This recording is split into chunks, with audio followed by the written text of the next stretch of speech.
Good morning, good afternoon, good evening, family. Welcome to the Mental House. I am your host, Khadijah.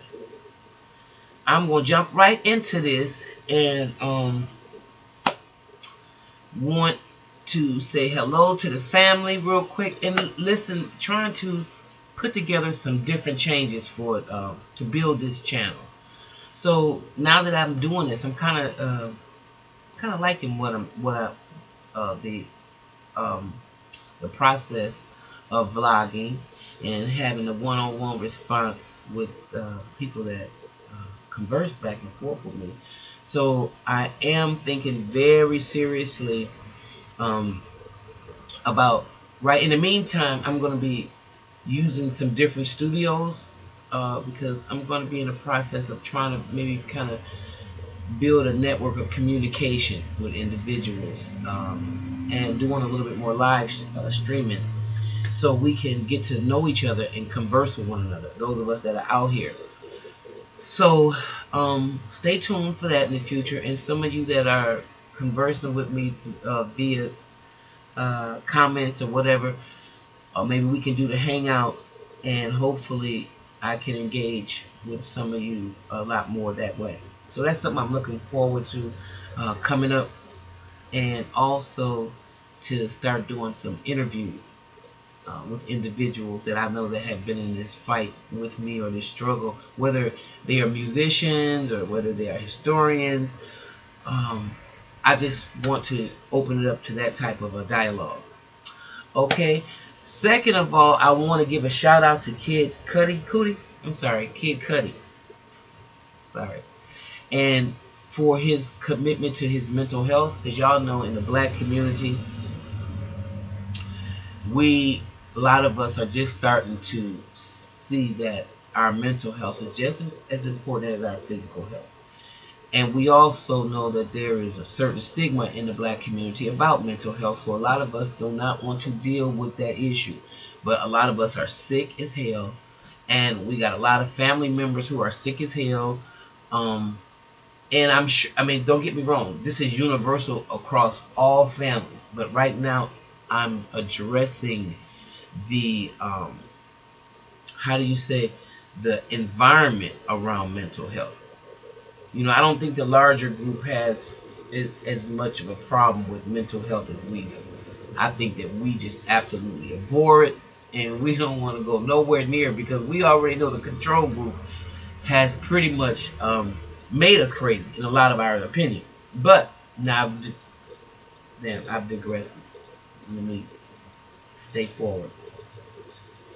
So I want to commend this young man for addressing his mental health, and I want to encourage each and every one of us to do that. That's why I call this the mental house, because it's this stuff that we don't talk about that is really governing our lives.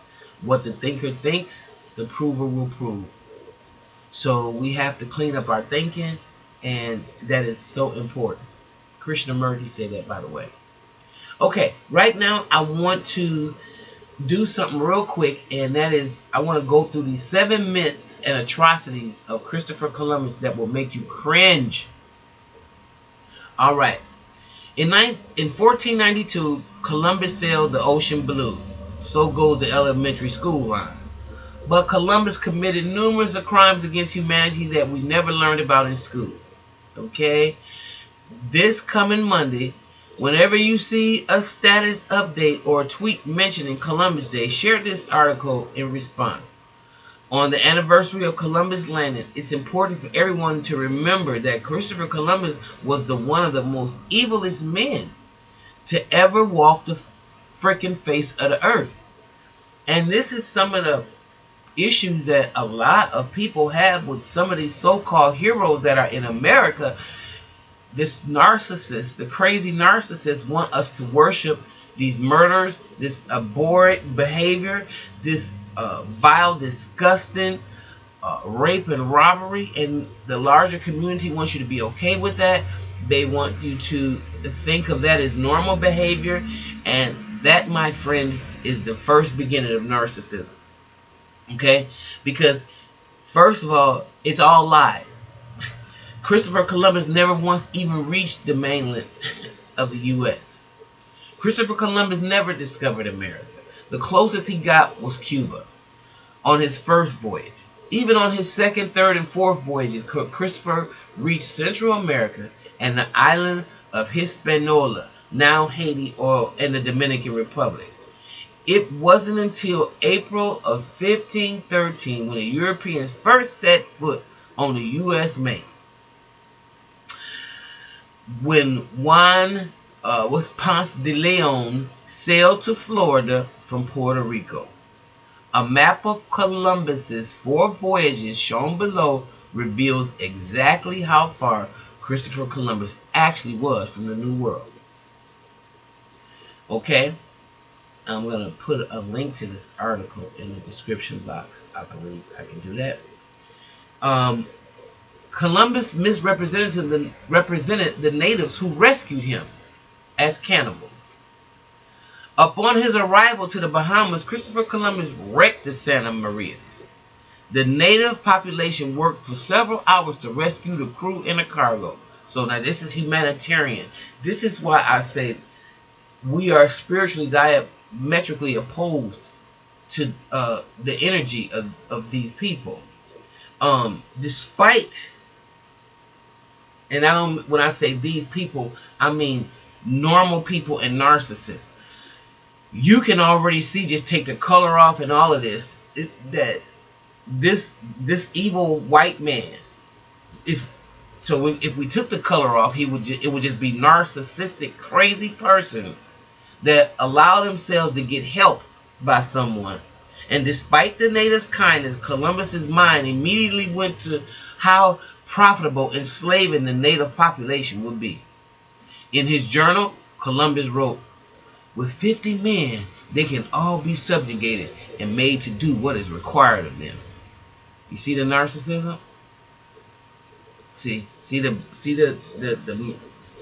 Right away somebody is helping him and he's thinking about, okay, since you so weak and you want to help me, that's a kind gesture. I'm going to take advantage of you because of your kind nature.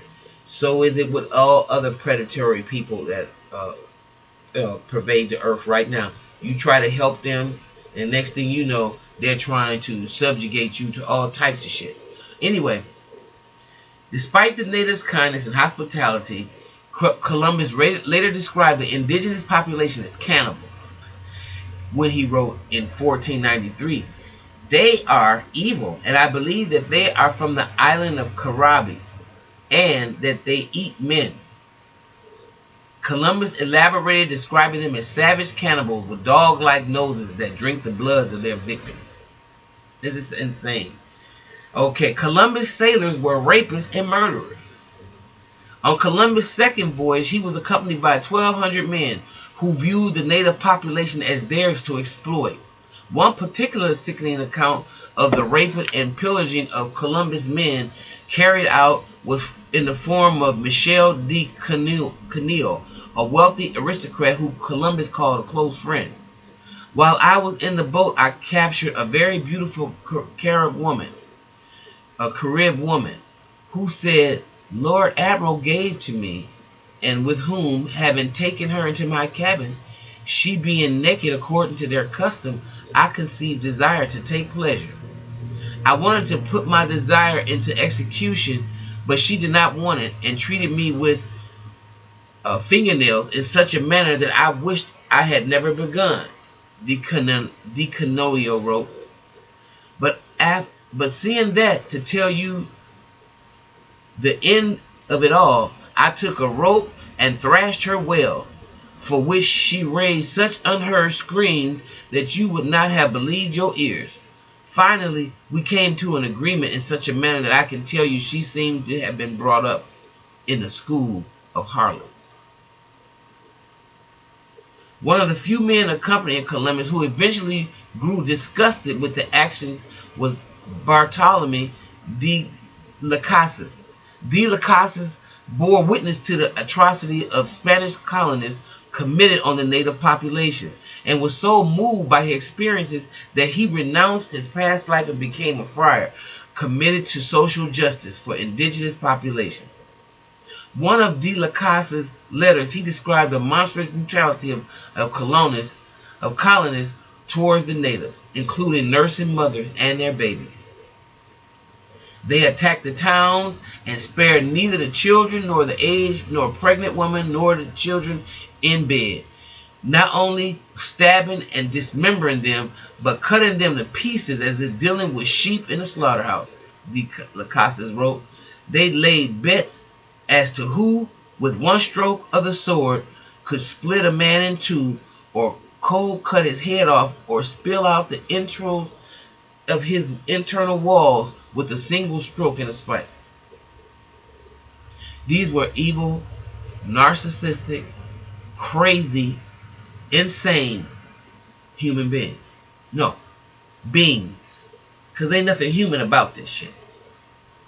They took the infants from their mother's breast, snatching them by the legs and pitching them head first against the cracks, and snatched them by their arms and threw them into the rivers, roaring with laughter and saying as if the babies fell into the water, boil there, you offspring of the devil. Now, this is what they did to the natives' babies as they went into this uncharted territory. And they want us to celebrate Columbus Day. This is the hero, just like that damn national anthem that they have a problem with.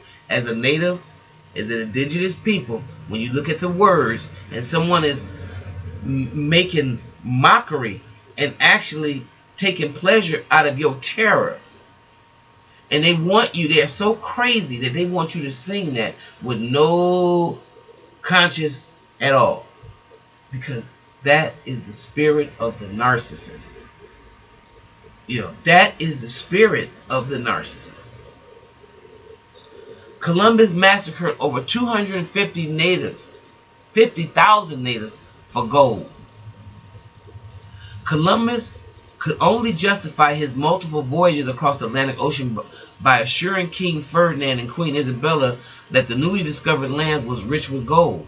So, on his subsequent voyages, Columbus was pressured to deliver. The native populations were quickly enslaved and forced to mine at least a thimbleful of gold every 3 months. In A People's History of the United States, Howard Zinn described the gradual genocide of the indigenous people in the Bahamas, saying that they were worked at a ferocious pace, worked until the damn muscle fell off their bones. The muscle fell off of the bone. In 2 years, through murder, mutilation, or suicide, half of the 250 Indians on Haiti were dead. By the year 1515, there were perhaps 50,000 Indians left. By 1550, there were 500. A report a year later, in 1650, shows that none of the original Arawaks or the Bahamians or their descendants was left on the land. And so, do you think that this can't happen? This is the nature. This is the nature of the bloodshedder. He will wipe you out.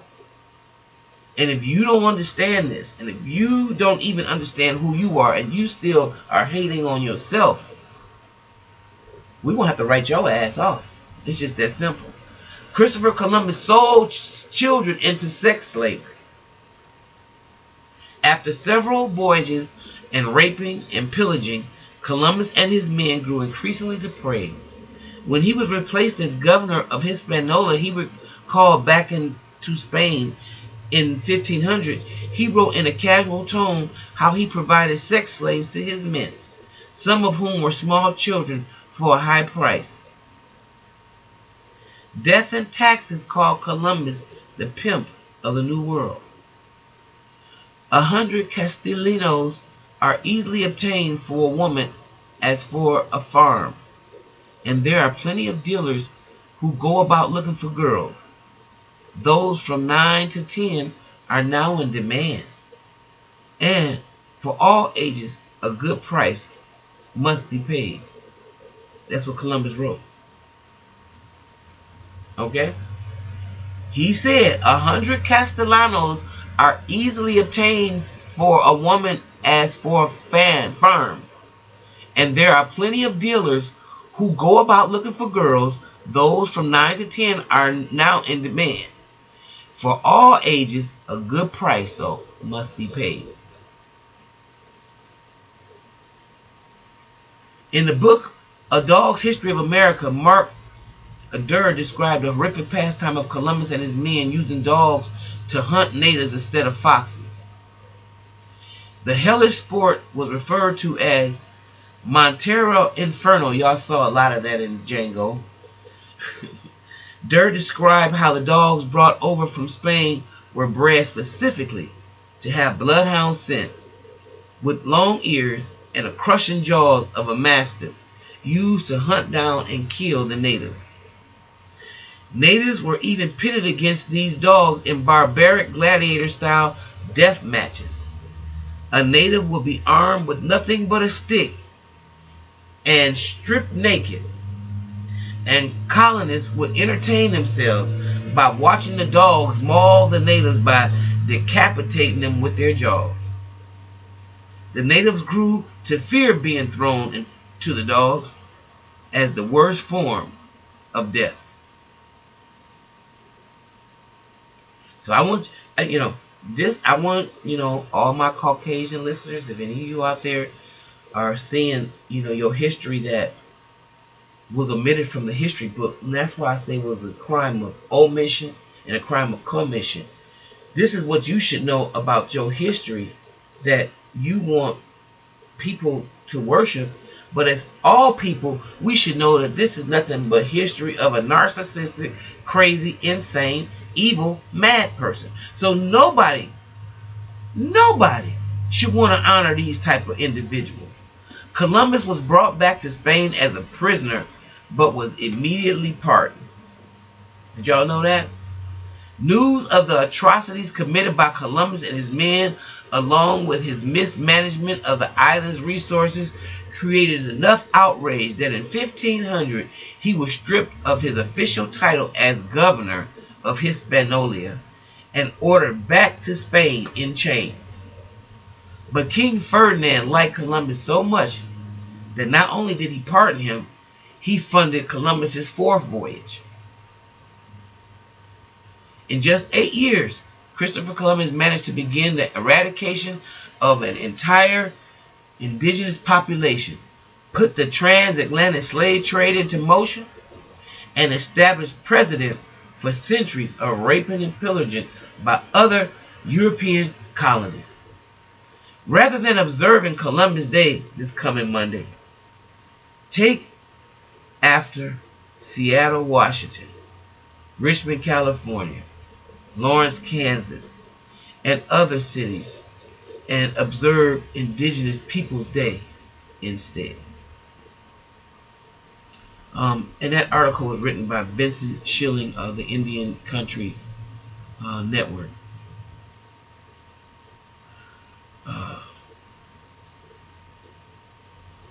Now, if anybody in their right mind anybody that doesn't see this as narcissistic insanity, and this is the father and the founder of your country, of our country, and we are supposed to hold these people in high regard, it can't be done. That's the most hypocritical thing we can do. And so I encourage you and implore you to challenge now your education system and the crap that you've been given, the myths and the cover-ups that you Caucasian people have basically been allowed to, just get away with, or not even think about twice. Because it is because of these type of atrocities that the mindset on the planet is the way it is. Okay? And the only people that can see the light, in my opinion, is people that start doing the one-on-one individual work on themselves. Because if it starts there, then you will realize just how mad everybody else and everything else is. You'll be able to see the system clearly and everything and everyone in it. Okay? All right. I had to get that out, and I had to get it to you. So, if you like what you hear, please like and subscribe and share. And remember now, on Columbus Day, y'all remember that? The dude was an evil, crazy, insane narcissist, a rapist, a sex seller, a child molester, and just an insane massacre. Okay? All right. Well, if you like what you hear, please subscribe, and we're going to see you next time in the mental house. Bye-bye.